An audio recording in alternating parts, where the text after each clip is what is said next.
하나님 말씀 이사야 42장 1절로 9절 교독하시고 마지막 9절 함께 읽도록 하겠습니다. 내가 붙드는 나의 종, 내 마음에 기뻐하는 자, 곧 내가 택한 사람을 보라. 내가 나의 영을 그에게 주었은즉 그가 이방에 정의를 베풀리라. 그는 외치지 아니하며 목소리를 높이지 아니하며 그 소리를 거리에 들리게 하지 아니하며 상한 갈대를 꺾지 아니하며 꺼져가는 등불을 끄지 아니하고 진실로 정의를 시행할 것이며 그는 쇠하지 아니하며 낙담하지 아니하고 세상에 정의를 세우기에 이르리니 섬들이 그 교훈을 앙망하리라. 하늘을 창조하여 펴시고 땅과 그 소산을 내시며 땅 위에 백성에게 호흡을 주시며 땅에 행하는 자에게 영을 주시는 하나님 여호와께서 이같이 말씀하시되 나 여호와가 의로 너를 불렀은즉 내가 네 손을 잡아 너를 보호하며 너를 세워 백성의 언약과 이방의 빛이 되게 하리니 네가 눈먼 자들의 눈을 밝히며 갇힌 자를 감옥에서 이끌어내며 흑암에 앉은 자를 감방에서 나오게 하리라. 나는 여호와이니 이는 내 이름이라. 나는 내 영광을 다른 자에게 내 찬송을 우상에게 주지 아니하리라. 보라, 전에 예언한 일이 이미 이루어졌느니라. 이제 내가 새 일을 알리노라. 그 일이 시작되기 전에라도 너희에게 이르노라. 아멘. 종의 노래라는 제목으로 함께 말씀을 나누도록 하겠습니다. 서론 같이 읽겠습니다.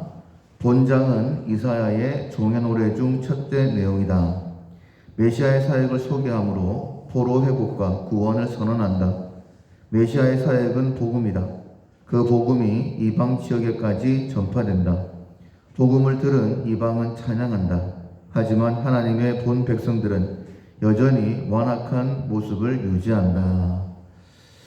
하나님께서 우리를 구원하신다라고 말씀을 하셨죠. 우리가 주일날 40장 마지막 부분에서 우리를 구원하신 하나님은 천지 만물을 창조하신 능력의 하나님이시다라고 우리에게 말씀해 주셨습니다. 그 하나님께서 우리의 구원을 위해서 친히 이 땅에 오셨는데 그 예수님께서 어떤 일을 행하시는지, 예수님께서 이 땅에 오셨을 때에 하나님의 백성이라고 하는 이스라엘 백성들은 어떻게 그 예수님에 대하여 반응했는지, 그리고 지금 하나님 백성인 우리들은 예수 그리스도에 대하여 어떻게 믿음으로 나아가야 되는지에 대하여 42장에 말씀하고 있습니다. 예수님만이 오직 우리의 구원이시다, 회복의 방법이시다라는 것을 다시 한 번 더 마음에 새기고 내가 하나님 외에 다른 것을 의지하고 있었다라고 한다면 다시 한 번 더 점검하시고 오직 내가 예수님만 의지하여 회복되겠다라는 결단을 가지는 이 시간 되기를 원합니다. 먼저 1절에 보시면 내가 붙드는 나의 종, 내 마음에 기뻐하는 자, 곧 내가 택한 사람을 보라 라고 말씀을 하시죠. 누구를 가리키고 있느냐면 바로 예수님을 가리키고 있는 것이죠. 하나님께서 예수님을 나의 종이다 먼저 이렇게 말씀을 하십니다. 예수님은 하나님이시면서 또한 하나님의 종이시죠. 오직 하나님의 뜻대로만 하나님의 일을 행하셨기 때문입니다. 요한복음 4장 34절에 보면 예수께서 이르시되 나의 양식은 나를 보내신 이의 뜻을 행하는 것이다 라고 말씀을 하셨습니다. 요한복음 5장 30절에도 나는 나의 뜻대로 하려 하지 않고 나를 보내신 이의 뜻대로 하려 함으로 내 심판은 의롭다 라고 이렇게 예수님이 직접 말씀하셨죠. 예수님은 하나님이시지만 하나님의 뜻대로 이 땅에 오셨고 또 이 땅에 사역하시는 동안에도 오직 하나님의 뜻대로 행하신 것을 봅니다. 그리고 뿐만 아니라 1절 중반절에 보면 내가 나의 영을 그에게 주었은즉 그가 이방에 정의를 베풀리라. 이 땅에 사역하시는 동안에 오직 하나님의 영, 성령이 임하시면 권능이 임한다라고 했죠. 하나님의 영을 받아서 권능으로 이 일을 행하신 것을 볼 수 있습니다. 요한에게 세례를 받으실 때에 그 상황을 이렇게 설명을 했습니다. 요한복음 1장 32절에 보면 요한이 또 증언하여 이르되 내가 보매 성령이 비둘기같이 하늘로부터 내려와서 그의 위에 머물더라 라고 그렇게 말씀하고 있어요. 그리고 예수님의 사역의 모습 가운데에 여러 가지를 설명해 주고 계시는데 2절에 보면 그는 외치지 아니하며 목소리를 높이지 아니하며 그 소리를 거리에 들리게 하지 아니하며 라고 말씀하고 있습니다. 복음을 외칠 때에는 힘있게 외치셨어요. 그러나 자기를 변호하실 때에는, 그리고 자기를 나타내실 때에는 그것을 나타내지 못하도록 조용히 하셨다는 것을 알 수가 있습니다. 마태복음 8장에 나병 환자를 고치시고 난 다음에도 아무에게도 말하지 말고 제사장에 가서 네 몸을 보이라 라고 말씀하셨고, 마태복음 9장에 두 소경을 고치시고 난 다음에도 삼가 아무에게도 이르지 말라 라고 말씀하셨죠. 마태복음 27장에 신문을 받으실 때에는 한마디도 대답하시지 않았다 라고 말씀하고 있습니다. 즉 철저하게 예언되어진 그 말씀대로 이루시기 위해서 하나님의 뜻대로 행하시는 예수님의 모습을 볼 수 있어요. 그리고 예수님께서 우리를 대하실 때 어떻게 대하셨는가 하는 것도 3절에 나와 있습니다. 상한 갈대를 꺾지 아니하시며 꺼져가는 등불을 끄지 아니하시고 진실로 정의를 실행하실 것이다 라고 말씀을 하십니다. 즉 아무리 약한 자라 할지라도 예수님께서는 그 영혼을 받아주셨죠.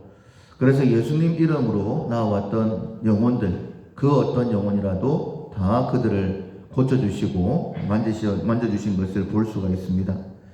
4절에 보면 그는 쇠하지 아니하며 낙담하지 아니하며 세상에 정의를 세우기에 이르리니 섬들이 그 교훈을 앙망하리라. 하나님께서 인간의 몸을 입고 이 땅에 오셔서 하나님의 의를 증거했어요. 백성들이 예수님의 교훈을 굉장히 귀하게 들었었습니다. 그러나 우리가 알고 있는 것처럼 귀하게 들었다가도 자기의 생각에 맞지 아니할 때는 돌변해서 예수님을 죽이려고 했던 그런 모습을 볼 수 있죠. 그런데 그럼에도 불구하고 예수님은 낙심하지 않으셨다. 4절에 있는 표현처럼 쇠하지 아니하시고 낙담하지 아니하시고 오직 정의 하나님의 뜻을 이루시기 위해서 한 걸음 한 걸음 나아가신 모습을 볼 수 있습니다. 그리고 하나님께서 예수님에 대해 이렇게 설명을 하십니다. 하늘을 창조하여 펴시고 땅과 그 소산을 내시며 땅 위에 백성에게 호흡을 주시며 땅에 행하는 자에게 영을 주신 하나님 여호와께서 이같이 말씀하시되 나 여호와가 의로 너를 불렀은즉, 하나님께서 의로 예수님을 부르셨다 이렇게 말씀을 하십니다. 우리의 구원자로 하나님께서 예수님을 부르셨다라는 의미이죠. 그리고는 이렇게 말씀을 하십니다. 내가 네 손을 잡아 너를 보호하며 너를 세워 백성의 언약과 이방의 빛이 되게 하리니. 하나님께서 예수님께서는 연약한 인간의 몸을 완전히 입으셨죠. 그래서 철저하게 하나님께서 예수님을 보호하시는 능력을 더하시는 그 모습을 볼 수가 있습니다. 그리고 하나님이 함께 하시는 그 예수님을 통하여서 어떤 일이 일어나느냐. 7절에 보면 네가 눈먼 자들의 눈을 밝히며 갇힌 자를 감옥에서 이끌어내며 흑암에 앉은 자를 감방에서 나오게 하리라 라고 말씀을 하십니다. 우리가 이 말씀을 통하여 예수님이 어떤 일을 행하셨는가 하는 것도 알 수가 있지만은 이제는 예수님께서 하나님 나라를 우리에게 맡겨주셨죠. 우리에게 약한 모습들이 있습니다. 우리는 연약해요. 그러나 하나님께서 예수님을 붙드심으로 인하여서 이 일을 이루어내신 것처럼 우리가 아무리 연약하다 할지라도, 우리 교회가 아무리 힘이 없다 할지라도 하나님께서 우리를 붙들어 주시면 우리 교회는 우리가 감당해야 될 사명, 특별히 2026년 희년을 선포하는 그 일을 감당할 수 있습니다. 그래서 우리가 이 말씀을 통하여서 예수님처럼 우리도 하나님께서 맡기신 그 사명을 감당할 수 있다라는 믿음이 우리 가운데 있어야 될 것입니다. 8절에 보면 나는 여호와이니 이는 내 이름이라. 나는 내 영광을 다른 자에게 그리고 내 찬송을 우상에게 주지 아니하리라 라고 말씀하시면서 9절에 보면 이렇게 말씀하시죠. 보라 전에 예언한 일이 이미 이루어졌느니라. 하나님께서 영광을 받으시는데 어떻게 영광을 받으시느냐. 예언하신 그 말씀을 이루심으로 말미암아. 그러니까 예전에 예언했던 일들, 그러니까 이 시점이 아수르가 남유다를 침공하는 그 시점이기 때문에 그 이전에 예언하셨던 말씀들을 다 이루셔서 하나님께서 영광을 받으시는 것이죠. 뿐만 아니라 이제 내가 새 일을 알리노라. 그 일이 시작되기 전에라도 너에게 이르노라. 그러니까 새 일이 시작되기 전에 예언하신 말씀 또한 이루시면서 하나하나 이루시면서 하나님께서 영광을 받으시겠다라고 말씀을 하시는 것이죠. 이것은 바벨론이 이스라엘을 침공할 것, 그리고 포로가 될 것, 포로에서 귀환할 것, 이것들도 말씀하고 있지만은 궁극적으로는 메시아이신 예수 그리스도가 이 땅에 오셔서 우리를 회복하시는 그 일이 이루어지시는 것을 통하여서 영광을 받으시겠다라고 말씀하시는 것이죠. 사랑하는 성도 여러분, 성경의 말씀은 모두 다 이루어집니다. 그 일로 통하여서 하나님의 영광을 받으시는 것이죠. 다르게 말씀을 드리면 연약한 우리를 통하여 하나님 나라를 세워가시는 그 일을 통하여 하나님께서 영광을 받으시겠다라는 거예요. 예수를 믿는 우리가 구원받는 그 모습, 연약한 우리를 통해 그 구원이 증거되어서 내 가정이 구원받는 그 모습, 우리 밀락교회가 하나님의 손에 붙들림 바 되어서 희년을 선포하는 그 모습을 통해서 하나님께서 영광을 받으시겠다라고 말씀을 하시는 것입니다. 그렇다면 하나님의 영광을 위하여 우리가 반드시 쓰임 받아야 되죠. 우리가 어떤 연약한 형편 가운데 있다 할지라도 우리가 범죄하여 마치 이스라엘이 바벨론에 멸망당할 수밖에 없는 그런 상황에 놓여 있다 할지라도 하나님께서는 하나님의 구원을 이루시겠다라고 말씀을 하시죠. 따라서 우리가 혹시 그 예전에 멸망당했던 유다와 같은 그런 모습이라 할지라도 결코 낙심하지 맙시다. 하나님께서는 우리를 회복시키시고 우리를 통해 일하실 것이기 때문입니다. 자, 10절에 보면 이렇게 말씀을 하십니다. 항해하는 자들과 바다 가운데의 만물과 섬들과 거기에 사는 사람들아, 여호와께 새 노래로 노래하며 땅끝에서부터 찬송하라. 광야와 거기에 있는 성읍들과 게달 사람이 사는 마을들은 소리를 높이라. 셀라의 주민들은 노래하며 산 꼭대기에서 즐거이 부르라. 여호와께 영광을 돌리며 그 섬들 중에서 그의 찬송을 전할지어다. 하나님은 구원을 말씀하시고 구원을 이루시죠. 그렇다면 하나님의 도구가 되어지는 우리들, 구원을 경험하는 우리들은 10절로 12절에 있는 말씀처럼 멀리 있는 사람이든 가까이 있는 사람이든 마땅히 하나님을 찬양해야 된다라고 말씀을 하고 있습니다. 이제 내일이면 말씀을 듣게 되겠지만 이사야 43장에 보면 우리를 부르신 이유를 두 가지로 말씀을 하셨죠. 첫 번째로는 하나님의 증인되게 하시려고, 두 번째로는 하나님을 찬송케 하기 위해서. 이 두 가지는 하나다라고 말씀을 드릴 수 있는데 우리의 찬양을 통하여 하나님을 증거할 수 있는 것입니다. 하나님께서 이 일을 행하셨구나라고 우리가 고백을 할 때에 그 고백이 하나님을 증거하는 것이 되어지는 것이죠. 하나님께서는 내가 너희들을 구원하겠다 라고 말씀을 하십니다. 내가 예언했던 것 다 이루었던 것처럼 앞으로 일어날 일들 역시 예언되어질 텐데 그 일들 또한 이루어진다. 그러니 멀리 있던 가까이 있던 너희들은 찬양하는 자가 되어야 된다라고 말씀하시는 거예요.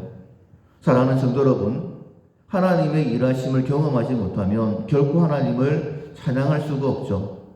우리를 구원하신다라고 말씀하셨으니 우리가 지금 어떤 어려움 가운데 있다 할지라도 주님 손 붙잡고 일어나서 회복이 되고 하나님을 경험하고 하나님을 찬양함으로 하나님을 증거하는 우리의 삶이 되어야지만이 그것이 사명을 감당하는 것이다라고 말씀드릴 수 있습니다. 우리가 하나님을 왜 찬양해야 되는가에 대해서 13절 이하에 구체적으로 말씀하고 있는데 13절에 보면 여호와께서 용사같이 나가시며 전사같이 분발하여 외쳐 크게 부르시며 그 대적을 크게 치시리로다 라고 말씀하시죠. 여기서 우리를 위하여 용사같이 전사같이 싸우시는 그 하나님은 여호와시다 라고 했습니다. 앞서 여호와 하나님에 대하여 말씀을 하셨죠. 천지 만물을 창조하신 분. 그리고 그 여호와께서 하나님의 종을 붙들어서 능력 있는 모습으로 우리를 구원해내시겠다라고 말씀하셨죠. 그래서 하나님께서 나를 위하여 싸우시구나 라고 말씀을 하십니다. 우리가 이 말씀을 믿는다라고 한다면 결코 낙심하지 않겠죠. 왜냐하면 하나님께서 용사같이 전사같이 나를 위하여 싸우신답니다. 오늘 내 문제를 해결하시기 위해서, 궁극적으로는 죄에서 우리를 구원하시기 위하여 예수 그리스도 이 땅에 보내셔서 용사와 전사와 같이 싸우신다라고 말씀하시니 당연히 우리가 하나님을 찬양해야 되는 것 아닐까요? 14절에 보면 내가 오랫동안 조용히 잠잠하고 참았으나 마땅히 하나님을 찬양해야 됨에도 불구하고 우리가 하나님을 찬양하지 아니할 때에, 하나님을 믿지 아니할 때에 하나님은 참고 참으신다라고 말씀을 하시죠. 아담과 하와가 범죄하고 난 다음에 곧바로 여인의 후손을 보내셔서 우리를 구원하시겠다라고 말씀을 하십니다.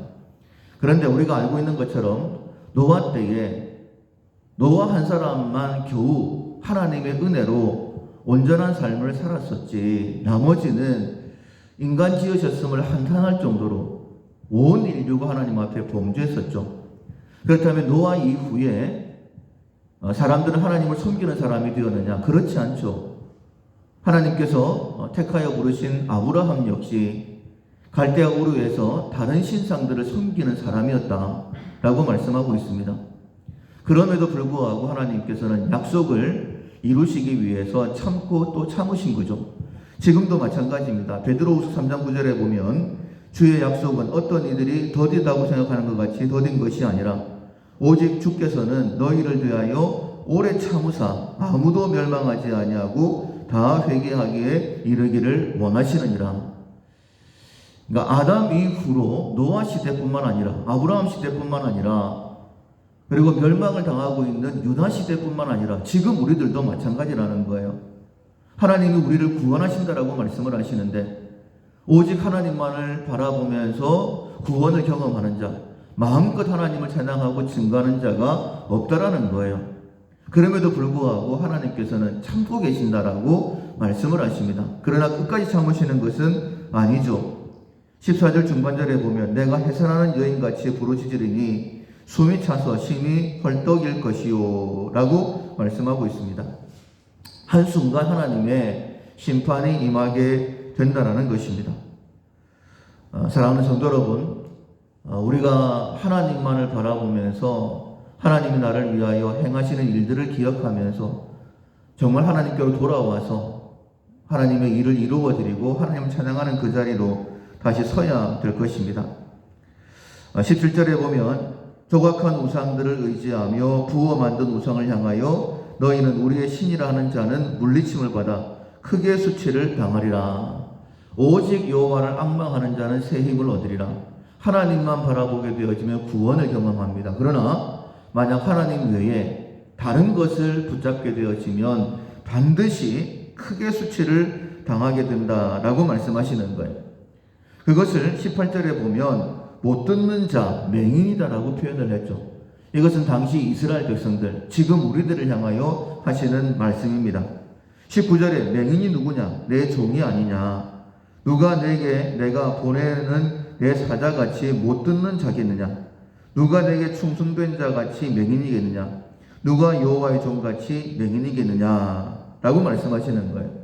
왜 맹인이다? 왜 못 듣는 자다라고 말씀을 하시느냐? 20절에 보면 네가 많은 것을 볼지라도 유의하지 아니하며 귀가 열려 있을지라도 듣지 아니하는도다.